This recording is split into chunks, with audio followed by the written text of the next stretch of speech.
Eu convido os irmãos a abrir a Bíblia no livro de Atos dos Apóstolos. Atos dos Apóstolos, no seu capítulo 7, no seu versículo 54 em diante.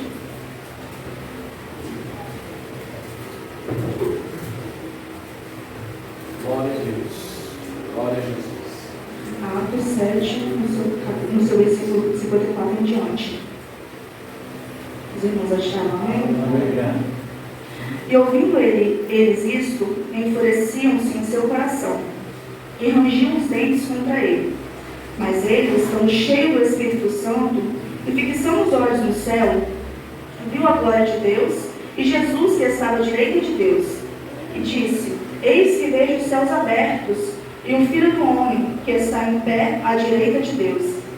Mas eles gritaram com grande voz, taparam os ouvidos e arrebentaram unânimes contra ele. E expulsando-o da cidade, o apedrejavam. E as testemunhas depuseram as suas vestes aos pés de um jovem chamado Saulo. E apedrejaram a Estevão, que em invocação dizia: Senhor Jesus, recebe o meu espírito. E pondo-se de joelhos, clamou com grande voz: Senhor, não lhes impute este pecado. E tendo dito isto, adormeci. Aleluia. Os irmãos podem se sentar. O Senhor tocou no meu coração para estar trazendo essa palavra no dia de hoje. Uma palavra pouco falada, um homem pouco citado, mas que através dessa leitura eu achei muitas virtudes e muitas qualidades em Estevão. Estevão, um homem que, segundo a palavra, ele era um diácono diferente. Ele era um homem reconhecido como um homem cheio de Deus, cheio de fé. E ele, a história de Estevão, ele começa a montar uma grande murmuração entre gregos e os hebreus. E os discípulos, vendo tudo aquilo que estava acontecendo, chamam esses homens e falam: vamos escolher entre vós 7 homens, para trabalhar, porque eu não posso largar a obra do Senhor para o servir às mesas. E o nome do Estevão é o primeiro nome citado para trabalhar em prol disso. E eles falavam: 7 homens de boa reputação, que sejam cheios de Deus, que tenham fé. E todos esses homens viram Estevão essa mesma qualidade. Tanto que todos eles falam: Estevão, um homem cheio de Deus, cheio de fé. E Estevão, ele era um diácono da casa do Senhor, diferente, porque ele pregava a palavra, ele não temia o homem, ele não temia nada. A história de Estevão é curta, mas é uma história que marca pelo fato de que um homem que pregava a palavra do Senhor, que não temia o homem, que era conhecido por seus feitos e era conhecido como um servo do Senhor diferente. Isso chama atenção, porque no dia de hoje é difícil você olhar para um homem, você olhar para uma mulher e você falar: lá vai um homem santo de Deus, lá vai uma mulher verdadeira, serva do Senhor. É difícil, porque as coisas elas têm ficado cada dia mais difícil e a igreja e os homens, as mulheres têm se corrompido. Aleluia, como foi dito hoje na escola dominical. São culturas, são denominações e cada uma com a sua propriedade.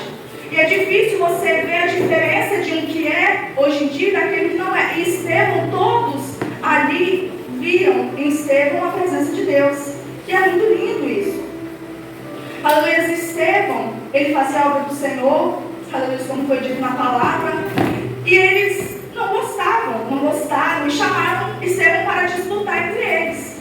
Só que ninguém podia com Estevão, porque a sabedoria que tinha Estevão era de Deus, era Deus na vida dele. E eles forjaram, aleluia, algo para matar Estevão. E eles chamam falsas testemunhas e diz: vamos até lá e vamos falar que ele está blasfemando contra Deus e contra as leis de Moisés.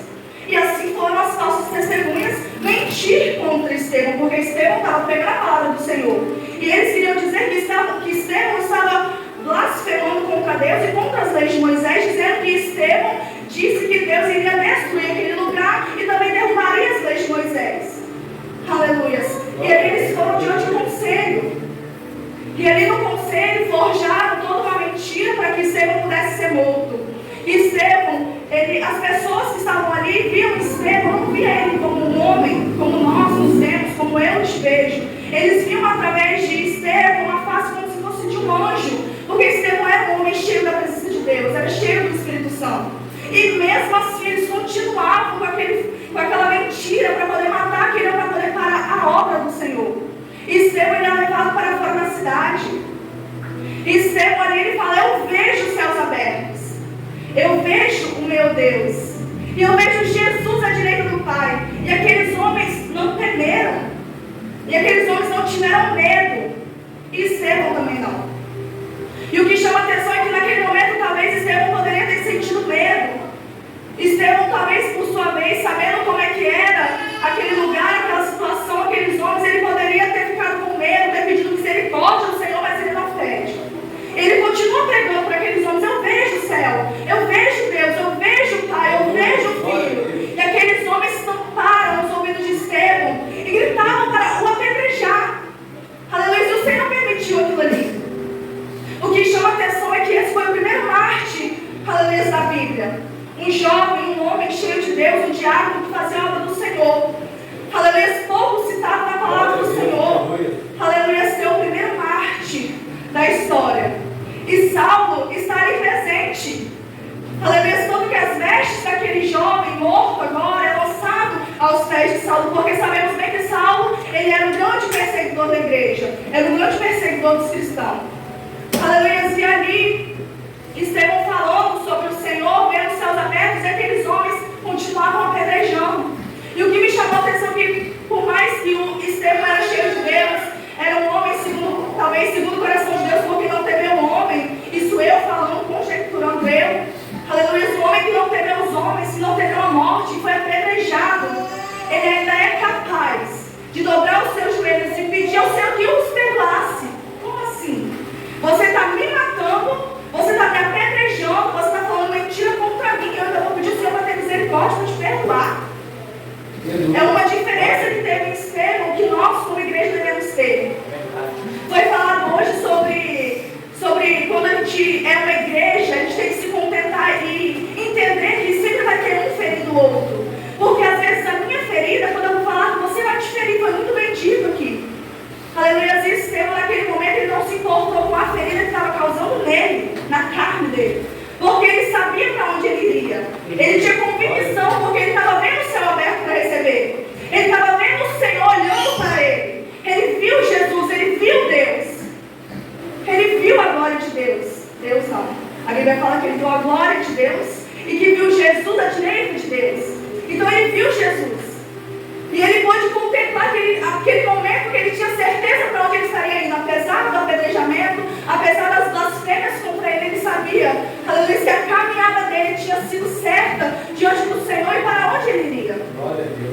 E o que me chamou a atenção foi quando ele fala: Senhor, recebe o meu espírito. E depois ele ainda sendo apedrejado, ele fala: perdoa-os. Perdoa. E é tão difícil a gente trazer para o nosso dia de hoje essa palavra perdão. É difícil porque nós somos carne, nós somos fracos. E às vezes um irmão ou uma irmã lança uma palavra sobre nós, a gente não gosta, e a gente guarda dentro do nosso coração, se esquecendo que nós devemos perdoar. Estevão estava perdoando aqueles que estavam matando. Não tinha outra oportunidade ali para Estevão fazer mais nada. E talvez ele nem pensou em sair daquela situação. Porque ele poderia ter corrido, ele poderia ter tentado fugir, ele poderia ter dito que tudo aquilo que estava sendo feito ali era para matá-lo, ou ele poderia pelo menos ter tentado se justificar, falando o que eles estavam fazendo, mas não. Ele ficou quieto, porque ele sabia o Deus que ele servia, e sabia também que se Deus não livrasse da morte, ele estaria lá recebendo ele. E o mais lindo dessa história é isso, porque por mais que Deus ele não te livre dos problemas, por mais que Deus ele não te livre da doença, por mais que Deus não te livre quando você mais precisa, você pode ter certeza que Ele está lá te esperando. Estevão ele poderia ter falado: não, eu não estava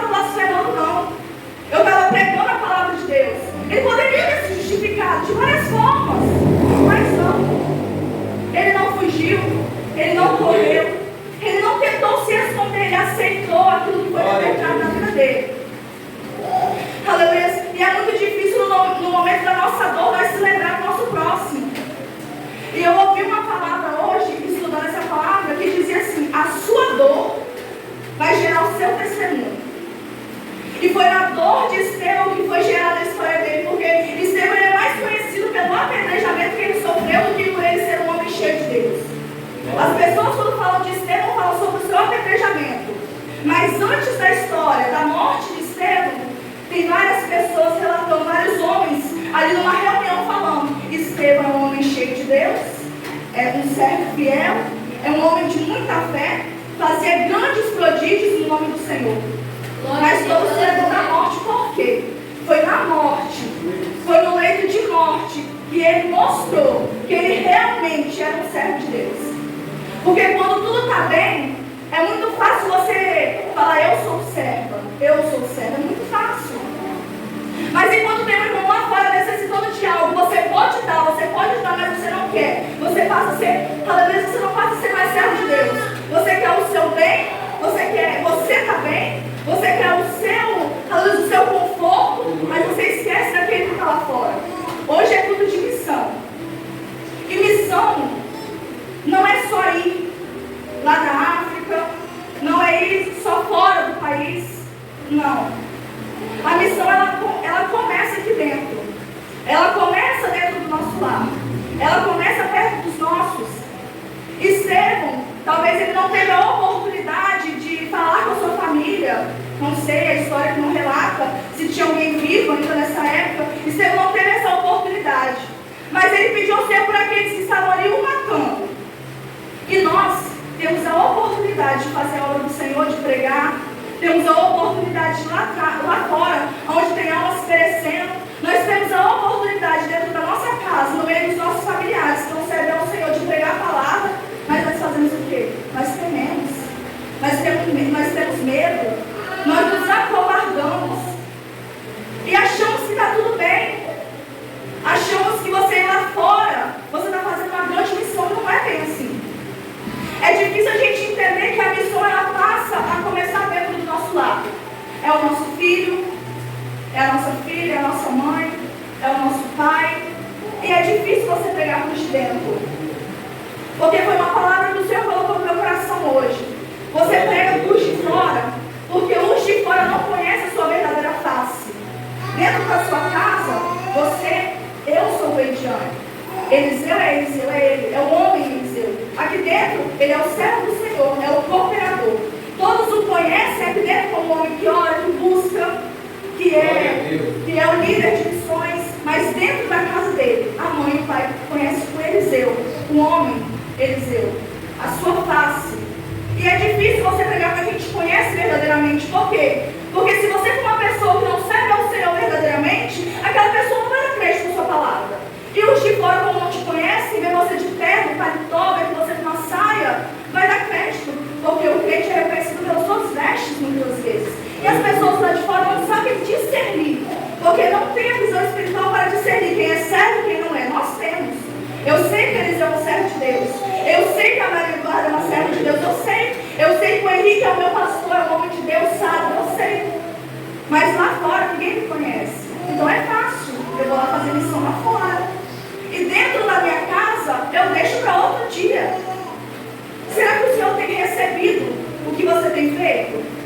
Será que quando a gente se acua dentro da nossa casa, eu estou orando. Você dobra o seu joelho e você fala: Senhor, liberta, Senhor, salva. O Senhor, Ele vai guardando, porque você tem orado, você tem curtido ao Senhor. E assim como eu creio que Jesus, Ele perdoa aqueles homens. Mas o que você tem feito na prática para salvar? Para salvar sua família, para salvar seus filhos, para que os seus filhos possam olhar para você e falar: eu quero ser como ela, eu quero ser como meu pai, eu quero ser como a minha mãe. Porque nós, pais e mães, somos espelhos dos nossos filhos. E nós bem sabemos que você falar do amor de Cristo lá fora é mais fácil. É fácil. Eu posso sair ali fora e falar com o jovem: Jesus te ama, ele vai dar crédito. Ele fala: nossa, uma serva do Senhor aqui dentro da minha casa. Tem ensinado os filhos a honrar a Deus? Tem ensinado os filhos a orar, a buscar? Tem falado com a sua mãe e com o seu pai que Deus liberta, que Deus cura? No Natal, eu fui surpreendida com o pedido da minha mãe. Nós estávamos lá, eu e meu esposo, nós estávamos com a minha mãe, e eles estavam bebendo, porque a minha família toda bebe, e eu fui para lá passar o Natal com eles.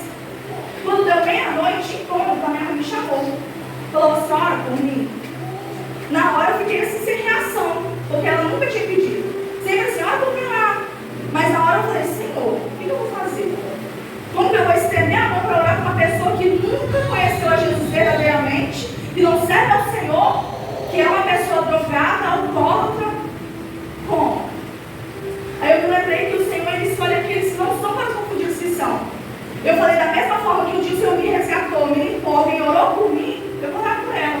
Meu esposo foi, meu esposo, meu cunhado, eu estendi minhas mãos e orei por ela. E durante a oração eu só escutava ela falando, Senhor, tira minha vida. Senhor, eu não quero mais. Senhor, tira minha vida, para você ver como é que Satanás faz. Satanás, ele entra, ele faz o que ele quer e no final faz com que você deseje a morte. E como que você vai desejar a morte se nem conhece a vida ainda? Como que eu vou desejar a minha morte se eu não conheço a Cristo que é a vida? E eu falava com o Senhor, Senhor, tem misericórdia porque ela não sabe o que ela está pedindo. No momento de desespero, talvez por achar que não tem mais jeito, ela pede a morte. E quantos morreram em prol do Evangelho em uma pessoa que nunca conheceu a Cristo, que não sabe o que é adorar, que não sabe o que é sentar aqui e receber a presença do Espírito Santo, está pedindo a morte, sem saber para onde vai. Nós sabemos. Às vezes a pessoa acha que porque faz uma oração de manhã é salva, como já foi falado aqui hoje. Às vezes a gente acha que porque nós levantamos todos os dias, oramos, pedimos ao Senhor, vamos à casa do Senhor, tomamos Santa Ceia, somos evangélicos, cristãos, temos um pastor, temos uma igreja para nos reunir, para sermos salvos. E não é assim. E eu comecei a lembrar, também da morte de Estevão, e comecei a lembrar também da morte de Jesus na cruz do Calvário por nós. Jesus, ele foi um dos maiores missionários. E Jesus, ele poderia, no meio da caminhada, ele ter feito somente aquilo que ele quisesse, porque ele tinha todo o poder. E o Senhor falava comigo, e se eu fizesse só o que eu quisesse, ou o que tivesse ao meu alcance? Porque nós fazemos isso. Nós oramos só quando nós queremos. Nós vamos à casa do Senhor só quando o tempo está bom. Quando a gente está muito cansado, a gente fica na nossa cama, na nossa casa. E se Estevão tivesse parado e corrido?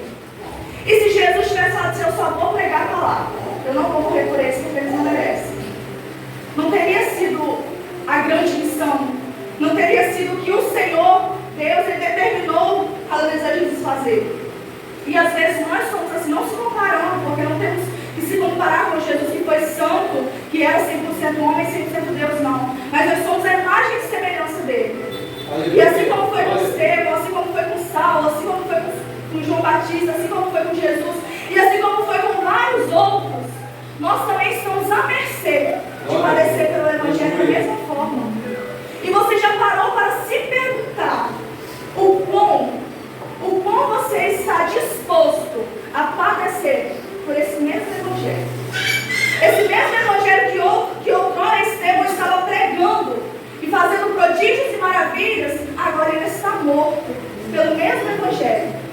E quanto que nós, igreja do Senhor Jesus, estamos dispostos a padecer por este mesmo Evangelho? Aleluia! Que outrora nós pregávamos, outrora nós acordávamos de madrugada, orávamos 1, 2 horas, hoje nem isso mais. Nós achamos e nos acostumamos à mesmice. Ah, eu orei ontem, hoje eu não preciso orar. Ah, Senhor, eu busquei ontem, hoje eu não preciso buscar. O quanto você está disposto? Se te perseguissem hoje, aleluia, e te condenassem a algo, ou falassem, ó, você tem que ser preso, Eliseu, porque você é servo do Senhor, você teria prova suficiente para ser condenado? Se hoje chegasse para você e falasse, olha, se você é uma serva do Senhor, eu vou te prender, você teria prova o suficiente para mostrar que você era realmente uma serva do Senhor para ser condenado? Porque é muito fácil eu vir para a casa do Senhor, eu vestir uma roupa de evangélica, eu botar a Bíblia debaixo do braço. Mas e padecer por esse Evangelho?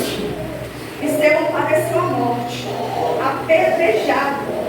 Você imagina você olhar para um lado, você olhar para o outro, você olhar para trás, para frente, não ter saída, homens te apedrejando até a morte, e ainda poder ver a face de Deus, poder ver a glória de Deus, é um homem cheio de Deus. Você tem sido um homem, uma mulher fiel, a ponto de no seu leito de morte, você poder olhar para o céu e ver o Pai, e ver o Filho, e poder saber e ter a certeza para onde você vai? Será que nós podemos fazer isso hoje? Se pedíssemos a nossa alma hoje, você teria certeza, a convicção para onde ela iria? Ou você estaria confuso? Não sei. Talvez eu poderia ter feito mais. Talvez eu poderia ter pregado mais.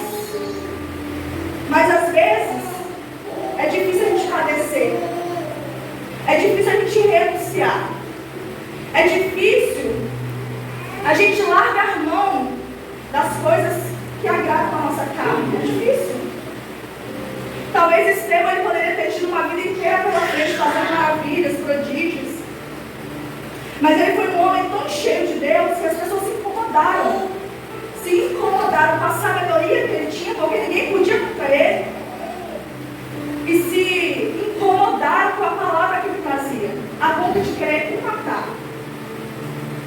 E será que nós temos incomodado, não a homens e mulheres, porque nós não estamos aqui para incomodá-los, nós estamos aqui para mostrar a eles o reino de Deus, a palavra do Senhor ser pregada, mas você está fazendo a obra do Senhor a ponto de incomodar o inferno, a ponto do diabo, de Satanás olhar para você e desejar sua morte, assim como foi com Estevão?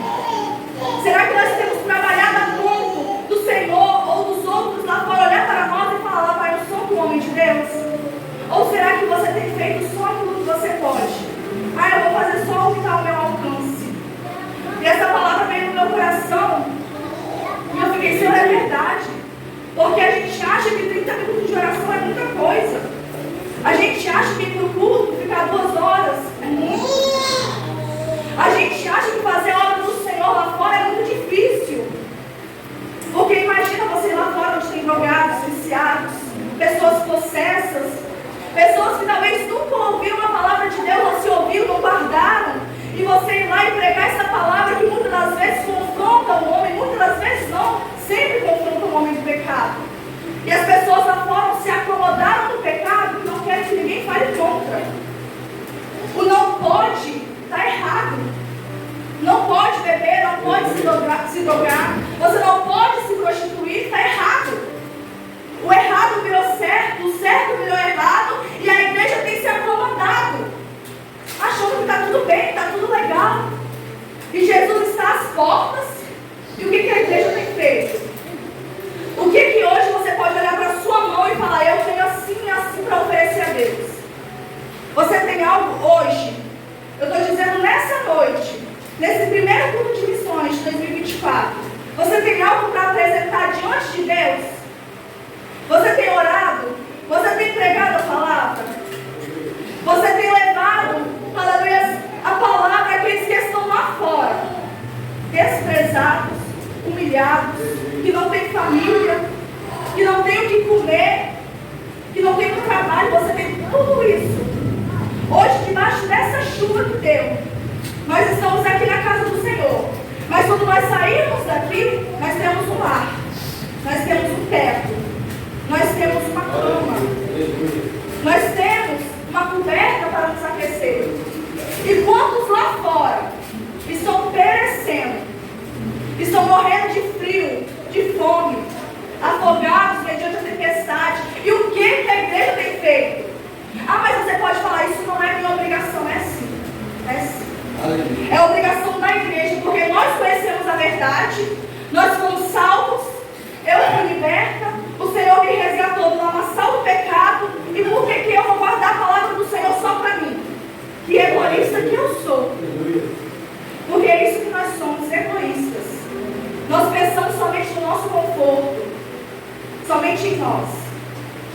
E lá fora, não queremos saber. A missão só importa aqui dentro. A missão que é tão pregada, tão falada, Jesus como maior missionário, maior exemplo de missão, hoje a igreja não quer fazer. Mas será que é a obrigação só de Jesus? Será que é a obrigação só de Estevão? Será que é a obrigação só de Paulo? Não. Porque essa ordem foi dada a nós também. E a ordem do Senhor é: ide por todo mundo, pregar o evangelho a toda criatura. Não se limita a 4 paredes. Não se limita a mim. A palavra do Senhor, ela tem que ser estendida até lá fora. E nós estamos guardando essa palavra só para nós. O céu é só para nós, como já foi dito hoje. E o Senhor confirmava através da escola dominical tudo que eu tinha conversado com o Senhor e tudo que Ele tinha colocado no meu coração. É só eu que tenho que ser salvo. É só a congregação de Itapemirim que tem que ser salva. E aqueles que estão lá fora morrendo. Às vezes nós não conseguimos ir para as nossas terras. Talvez a gente não consiga ir até lá em Pernambuco. A gente talvez não consiga ir até a África. A gente não consegue talvez ir no Rio de Janeiro, em São Paulo.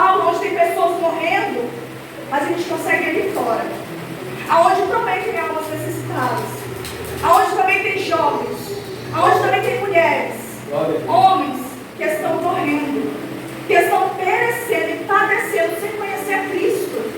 E nós que o conhecemos, estamos guardando Ele só para nós.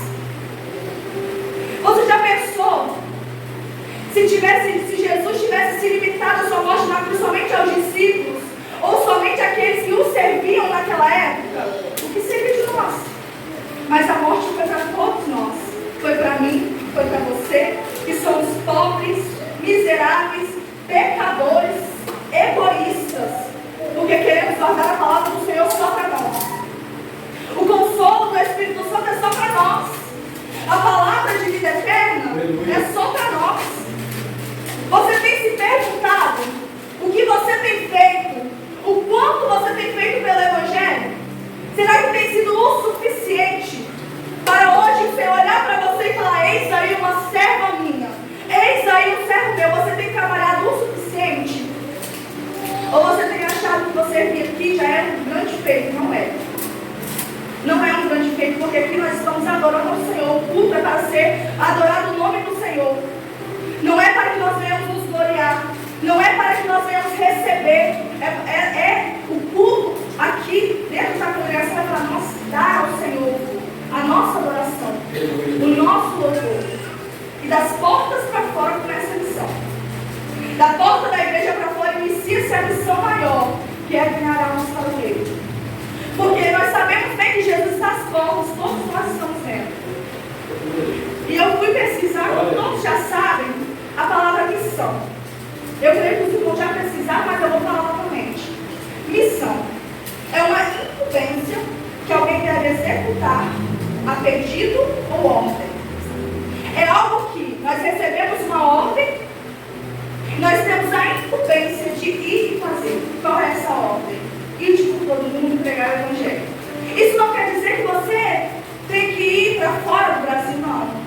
Isso quer dizer que você tem que ir lá fora pregar a palavra do Senhor, seja na sua casa, seja na sua vizinhança, seja lá em Campo Grande, seja na Ásia, seja na China, seja onde for.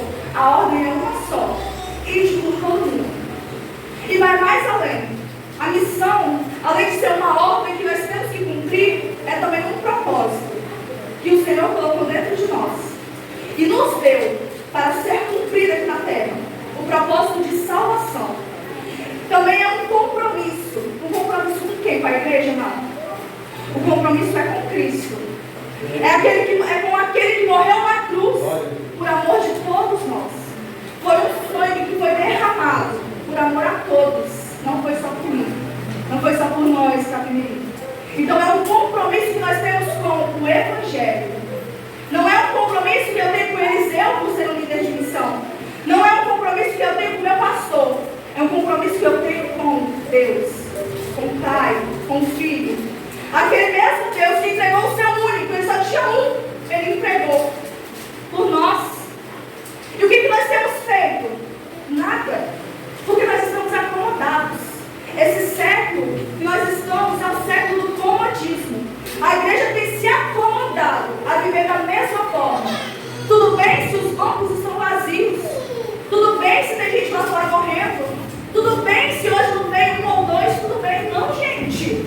Não é tudo bem. É um compromisso que nós fizemos com o Senhor quando nós levantamos as mãos e nos colocamos à disposição e nós aceitamos. Não o aceitamos, né? Nós fomos aceitados e chamados por Ele. Aleluia. E também é uma obrigação e um dever. Uma obrigação não porque você é obrigada a fazer. Não. Quando você aceita Jesus, sim. Mas quando estão lá fora, quando não conhece Jesus, não é uma obrigação porque eu não conheço ainda Cristo. Mas quando eu levanto minhas mãos e falo: Senhor, eis-me aqui. E às vezes, muitas das vezes, a nossa oração a gente canta também: eis-me aqui, Senhor, envia-me a mim. E você tem feito o envia-me a mim? Será que você tem ouvido a voz de Deus falando: vai lá, meu irmão, prega a palavra? Igual o nosso irmão Eliomar que trabalha de barbearia com clientela. Será que ele tem ouvido a voz de Deus quando ele fala: fala com o teu cliente que eu amo, que eu morri por ele, que eu estou aqui para salvar, para libertar? Será que quando você tem andado na rua, você tem ouvido a voz de Deus te provando, aleluia, que é a sua obrigação fazer a obra do Senhor? Será que você tem feito? Ou você contigo. Aleluia, independente da sua função ou do seu cargo ministerial, é o seu dever fazer missão. E isso muitas das vezes nos confronta, porque a gente acha que missão é só para missionários consagrados, homens que são levantados como missionários. Não é. Independente da sua função, do seu cargo ministerial, seja você uma pessoa que limpa a igreja, seja você um cooperador, seja você um obreiro, seja você uma membro do ciclo de oração, seja você uma jovem, é o seu dever falar que Cristo salva, que Cristo liberta e que Cristo Ele está às portas. Porque de nada adianta nós estarmos aqui hoje, nós estarmos adorando e naquele grande dia não sermos reconhecidos como filhos de Deus. É uma grande vergonha para nós que falamos de Cristo, que falamos que andamos com Cristo, que Cristo é o nosso melhor amigo, que Cristo é o nosso Pai, mas lá fora nos envergonhamos, assim como muitas das vezes nos envergonhamos diante daqueles que estão lá fora desprezados. Às vezes você passa perto de um morador de rua, você nem olha. Para que eu vou olhar? Às vezes alguém chega e te pede algo que você não dá. Por quê? Porque você olha o físico, você olha ali o que está do lado de fora, se esquecendo que Jesus Cristo, assim como morreu por você, também morreu por ele. Aleluia, e como é o nosso dever, que nós venhamos começar esse ano de 2024 levando a sério, não só da boca para fora, porque missão, ele vai além de você ir, é também você fazer aqui na sua casa, mas fazer aqui como? Se você não pode ir, talvez você não pode ofertar, dobra o seu joelho, ora ao Senhor por aqueles que estão fazendo a obra e pede ao Senhor também para te capacitar, para te dar estrutura para você começar a praticar a missão, porque não tem obra melhor, não tem obra mais bonita, não tem algo tão bom na presença do Senhor quanto é fazer a missão. Porque da mesma forma que um dia alguém pregou para você, porque da mesma forma que um dia alguém te apresentou esse Jesus que você serve, apresente lá fora também. Não saia daqui achando que Jesus ele se limita aqui dentro. Não saia daqui hoje achando que Jesus ele se limita a 4 paredes, a denominações. Não. Saia daqui hoje falando, Jesus, se eu não fiz até hoje, me ajuda a fazer a partir de hoje. E que esse 2024 seja um ano marcado pela obra missionária. Porque é importante, irmãos.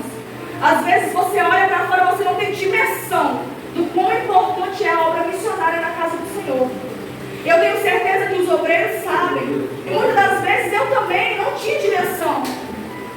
Mas hoje eu estudando a palavra do Senhor, olhando a história de Estevão, que padeceu pelo Evangelho, eu vi o quão importante é você pregar lá fora. É muito bom você pregar, como estamos todos aqui, todos conhecedores da palavra, é muito bom. Você dobrar o joelho, você orar. Mas é muito melhor e muito mais gratificante fazer missão. E a obra missionária ela é carente. E a obra missionária ela precisa de você. Então não se sinta talvez incapaz de fazer isso. Não se sinta inferior àqueles que estão lá fora. Porque Deus os chamou, os escolheu para ir. Mas talvez o seu chamado é ficar e orar, interceder. Então se você não pode ir hoje, seja uma mulher intercessora, seja um homem intercessor. Ajude na missão, através de oração, através de contribuição. Mas também faça a sua parte.